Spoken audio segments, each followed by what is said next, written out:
Hey friends, if you wish to paste text without formatting in Google Docs, then please watch this video.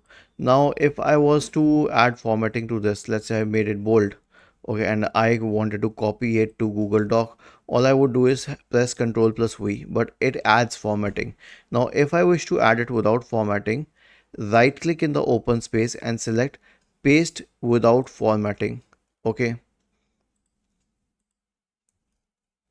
and then I will press Control plus V. So first I'll have to select that option, and after selecting that option I'll have to press Control plus V, because it does not just automatically paste here if by right clicking and selecting paste. That is an unfortunate thing with Google Docs, so you'll have to press Control plus V again. Was this helpful?